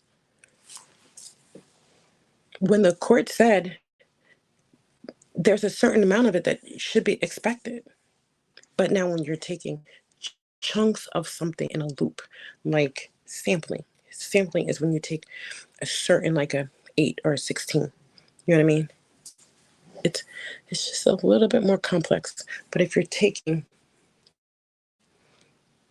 like 4 words or 6 words or something like that, like, so you can argue it differently that's the perspective in court, but it's so vague because you have these mashups. So now you took the song, you twisted up, you sped it up. It's not even the same song. It's not even the same key. It's the same song, but it's sped up. It's like you mixed it over. You did it different, but it's not the same. It's different. But how much of it is just a level of creativity? And they say, okay, you can do that. You can do that. What we're going to do is, if we allow you to do all that weird shit with the music, twist it all up, can't make no money. Copyright infringement only occurs when you are doing a rendition of somebody's stuff for profit. If you don't have anything up there that says, I'm going to make money, then you shouldn't do it because you don't own the rights. Luckily, the people's music that I played tonight, which was Oren Major. Make sure you go check out Oren Major on Instagram and on Spotify. Mama Only Son and Oren Major is fire. And the song I played earlier, if you listen to it, like, yo, every time I hear it, like, I get the chill, like, my third eye starts vibrating. That man is a phenomenal lyricist, and he's super talented. I really, really wanted to work with him, and I hope that in the future I work with him. But um, I think that I have something better that I can pair him with because the other music, he was just so superior. Like the music was just two different genres and stuff like that. I was like, I needed something more to go with somebody like that. Like he's a powerful artist. So the collab that I was trying to get him to do last time, it wasn't something that I wanted to put out. So that's why you guys didn't hear it. And I just hopefully we get to work with him in the future. I probably will. You know what I'm saying? 'Cause I could drop a bag on him. All right. So the next thing is that make sure you check out Nick Lee. He got that song that I told you guys to check out. Please make sure, and salute to Boston, make sure you guys go check out that song that he has on here. And that's, I think he put his email on there. So let me check his email. You guys make sure you get Nick Lee. If you didn't, go back, listen to the song that I just played and support Nick Lee. I love that guy. He's a sweetheart. Now, peace to my cousin Raquel. He was on here. Peace to everybody. I know Angel was on here earlier. Sorry. I know that it's been a long night. You know my streams be long. But I really had a good time. And I don't want to stay on. So I'm going to get off in a minute. But I do want to say that I really care about you guys. I appreciate all y'all being here. And you have to summarize it up like this. There are ways to utilize platforms to distribute your music, but it's called music distribution for a reason. So as you're putting out your song, you need to put out reels. You need to reach out to influencers. You need to make sure that you go onto these different platforms and you set your business pages up for your music, and you pay for the promotion and stuff like that. You make sure that you have an LLC. You make sure you have a banking account. Make sure that you have a way for your music to go into some kind of revenue, some kind of legit way for your music to go into that is a business account, that is an LLC. When you do that, you know what? They know. They know. They're not going to let you make money under Jerome Brown. Like, why would they? So there's so much you can do, and the way the system is going to allow you to, because they know, like, if I do this and if you hit this way, the only way that they're really going to find out, because if you make less than 10,000, you don't have to, in your business, you don't have to, like, you're not paying too much at anything, right? Once you hit over 10,000 at all, so let's say if that's what you're making, 5, 6, 7,000 a month, which is not a lot of money, but how much you think it would cost you to make that much, and what are the other factors that are involved to say, because you can put down tens and twenties, you could put down hundreds of thousands of dollars, even millions of dollars for marketing promotion, and your shit still can flop. You have artists that end up having these exorbitant views, but you'll never hear this shit in the club.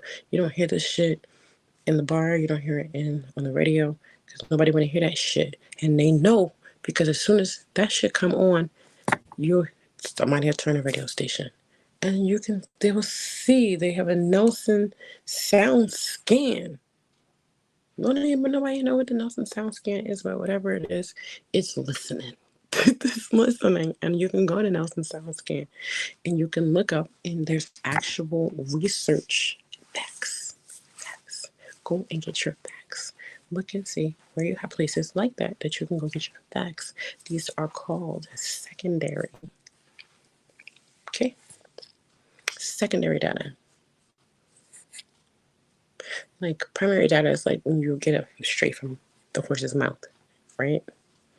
Or you get something that is in a quotation, like you listen to a recording, or you're reading some kind of book that's like a book that somebody wrote, or like an article and research that somebody said. Because most of the time, most research comes from other research. So that's how the research is. It's all everybody else shit that support what the fuck you're thinking, how you map it out. And then you get to a point where it's called findings. You get to the findings. The findings are going to tell you what the fuck And you look at all that shit. Like, what is it?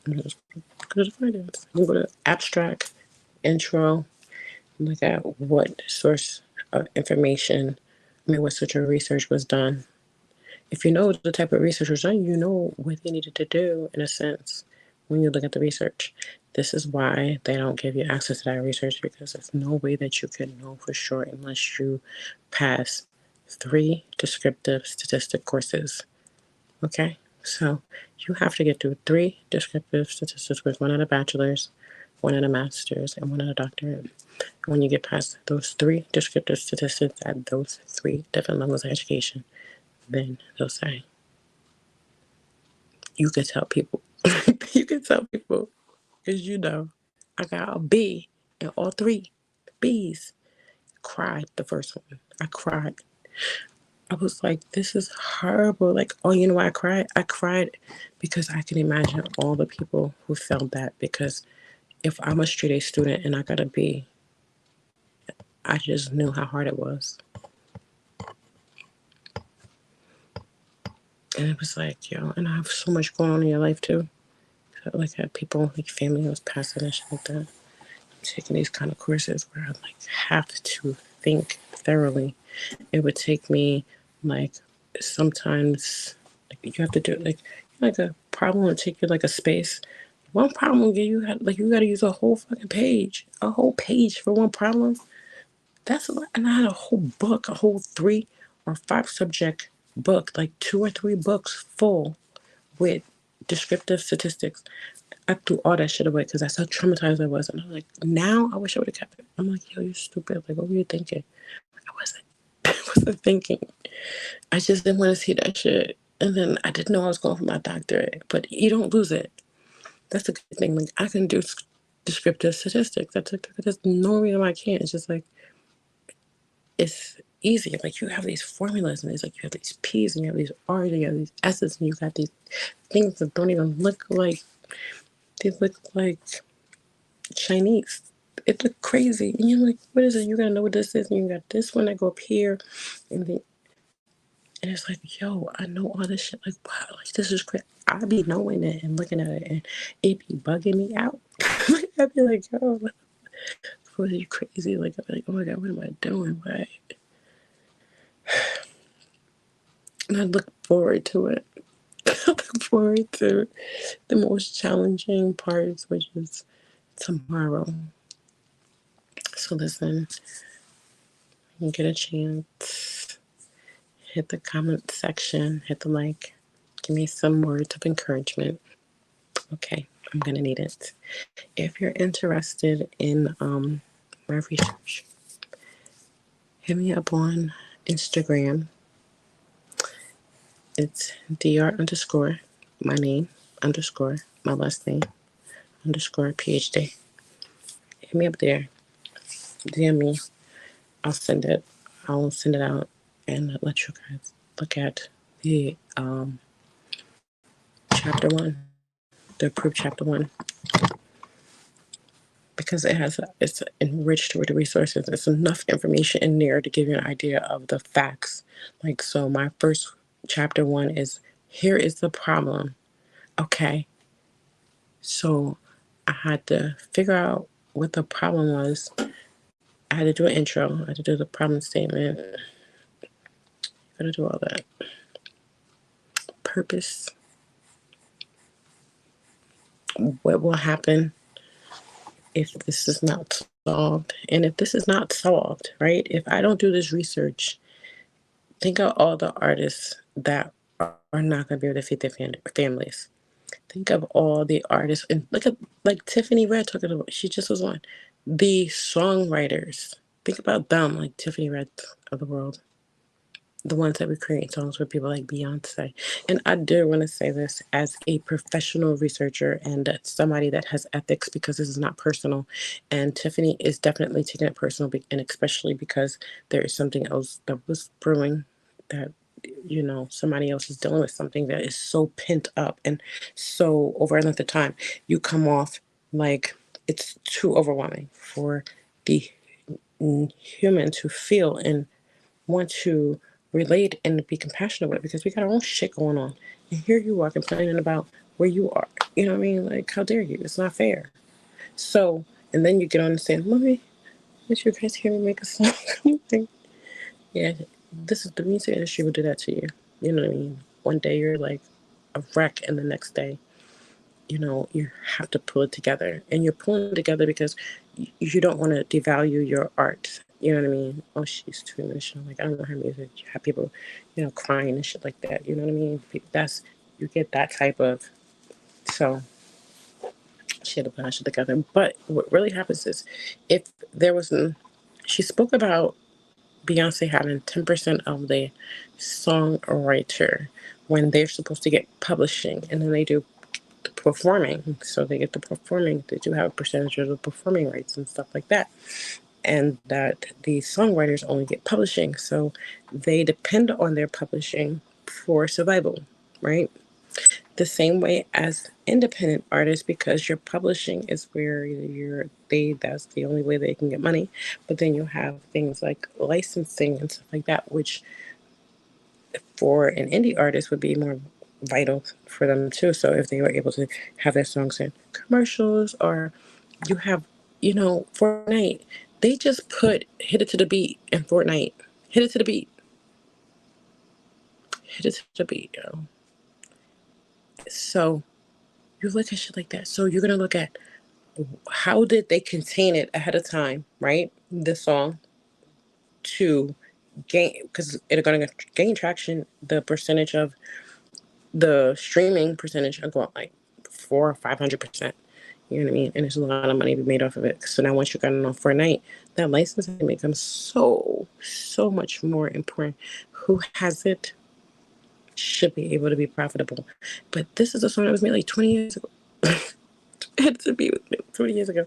You see what's going on now in the music industry? The new music is not even as viable, but just so that you can pull back and you're getting, because people just want to hear what they want to hear now. And you have songs like Running Up the Hill from that lady, Kate Bush, I think. Kate Bush song, Running Up the Hill, was playing on Stranger Things. And look, that song made like 14 million. It was like a 30-year-old song. And she instantly was, and that song should have been fire back then, but it was just like some songs just a moment in time, and that was one of them. So you have that moment, and then you have these other artists that are popular on TikTok that are touring overseas, because when companies like record labels and stuff look at the numbers before they sign these artists, because they become very popular. And the thing that is a good artist is that if you are popping and you're getting mad views, you know where your views is coming from. You can look at booking agencies and stuff like that, and you can have managers that argue these things, and they can get you booked if they say, yo, I get 1 million streams over here in Minnesota. You ain't never been to Minnesota. You're from Brooklyn. You know what I'm saying? But they love you in Minnesota. You get 1 million streams a week, right? So there is a certain percentage of that if you are put onto a festival, right? Now you see when you look down at the bottom and you be seeing them names, and you gotta like zoom in at the bottom of the festival, and it be like Meg Thee Stallion up here, Nicki Minaj, Travis Scott. You got, all these different performers, that are always at these festivals. And what people think, you think they're getting a lot of money. It's because if you can get out there and you can perform, even if you're making, say, they used to make, like, I remember back in the day in the 90s, like the highest paid one was like 50 to 100,000, unless you were like a Michael Jackson or something like that. And you ain't get, they would do their own shit. You know what I'm saying? That's why you have people that do their own, like what Nicki Minaj is doing right now. Like, that's her tour. You know what I mean? Like, she ain't on no Body Festival. That's all my shit. I'll pay somebody to come on there. Some people I just be like, yo, you're around, you want to, you get the stage. You know what I'm saying? I ain't giving you shit. But just you getting on that stage with somebody like Nicki, you're gonna be viral, right? It's going viral. Even if you was a nobody. Nicki has a fan on the stage. All right. So I would look to her possibly doing something like that at the end of her tour. So like when you get to the tail end of your tour and you fly out, like two of your favorite fans or something, you have them sitting in the front. I think she puts them in the front and she puts the mic down and let them say something on the mic. You know what I mean? But she will do, and this is important and stuff, even if it's just one or two people that you do it. So when you're a major artist like that, you can do something different. Those people have taken off there at a different level, but you have more people that are not like that. That look at Brent Fayez. His come up is the most organic because I remember him for the last 5 years. But look at Brent, like 6 years. I'm listening to Brent Fayez for only like maybe no, because I was into Sonder when I started. It's been like 7 years. But listen, but that's not the point. The point is that even with them being around that long, you would think like 8 years they should have been popped off to, you know what I mean? And then look, Brent Fayez seems to be like he's carrying them on his back. You know why? Because that's what you're supposed to do. You don't need to take off and leave them. That's what the like music industry wants you to do. You branch out and then we'll push something behind you. And when you don't do that, you know what I mean? But you're stronger in numbers, and then you're more ethical and you're more able to negotiate. And when you have that organic fan base, that you can prove that I do this because I did this and I stay consistent doing this. If you notice, like he's always on like dirt bikes or riding. I'm out Britain Finance thing because I love his music, but I love his growth. When you see artists that you've always been watching and you see like, yo, they're going to be fire. They're going to be, they're going to like first video 20,000 views. It's like you listen to it all the time. Like, why? So I went through YouTube and I just started clicking on music and just clicking on different stuff, and then just typing in stuff and just scrolling and just trying to find music. And I would find music and I would click and I would just keep clicking and finding all this good ass music. And then I happened to find this one guy, and next thing you know, his song was going viral. But the people that were part of that listening crew with me, they weren't trying to, they wasn't feeling it. I was feeling it, but I was like, yo, you don't like that? I was like, no. But like 2 weeks later, they're like, yo, play the song. I was like, yo, I was trying to get you to listen to the song, but as soon as they hear go back, I was like, you gotta be. We are such, we follow the masses. But you just need one good person to push it and have something good to push it. If you got something that nobody else has and it's good, people buy it. That's what products works for services. It works with music. There is no gray area. It's like these are the matter of facts. And the only way that you could say like or disprove some of the things that I'm saying is apply. I tell people all the time, I don't want to hear like what you think.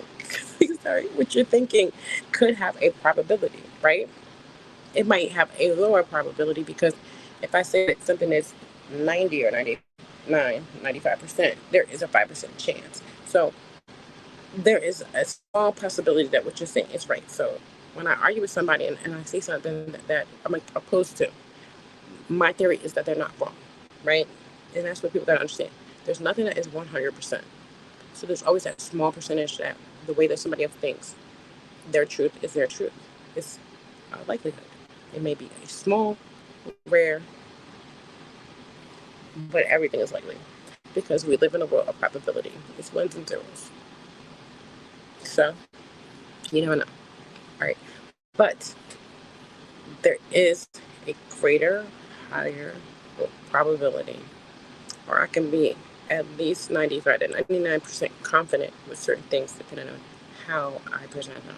So it's off the top of my head, it's probably 95% because I don't say anything that I don't know for a fact because I only know the facts. You can't twist them, and they are something that you can go and look up. Like I only know the truth. And the truth can only be one way because when you have a lie, you have to create another lie. So if the information that I'm processing is organically being dispelled through knowledge, then it's something that I'm not creating because I would have to say, well, let me think. I'm not, let me see. I'm not sure. Right? Nope. The issue in the music industry is everything that you think it is, everything that you believe it is, everything that they tell you it is. Because I have my own stories, and it's true. There's always somebody watching. There's no escaping it, and you don't know how this. But we always used to say stuff like, "Well, it's the powers that be, the powers that may be." All right, so it's just a system that is designed to what you put in is what you get out, and that's just music, and that's just business, because there's no way that any entity that there is a way for profiting off of will just let you be intrusive, because you can cause a disruption, and that's what music is doing. And then you have a lot of artists that end up on festivals because their numbers are exorbitant. So if we put them here, you're looking and you're seeing this, and you're thinking that they have fans. You think that people want to hear their music. They don't really make bad music. It's just that we just like these people more, and this is just not something that we be into, because we like what we like, right? Right? I'll take a look at the dishes. Unless you want to wash them. All right, so I have to yeah, I'm gonna wash the dishes right now. It's 2 o'clock in the morning. I'm glad I got on though. I have so much information to give you guys, and I promise you I will. But I'm gonna go now. So I have some interview. It's pre-recorded. I'm trying to get the upload from the other end of the interviewer. I'm gonna try to check it out on my YouTube studio and edit it tomorrow. So tomorrow I will have a few shorts out. All right. So there will be, because there were some interviews I did. So there's like 3 or 4 shorts that'll come out. So you'll get a portion of the interview come out tomorrow. And then sometime later in the week, it should be edited, and the rest will come out, or there will be more shorts made. I don't know. It's not up to me, all right? Because I just did the interview, and I have to have other people. So, thank you guys. You know how to reach me at the end, but I need to go to sleep.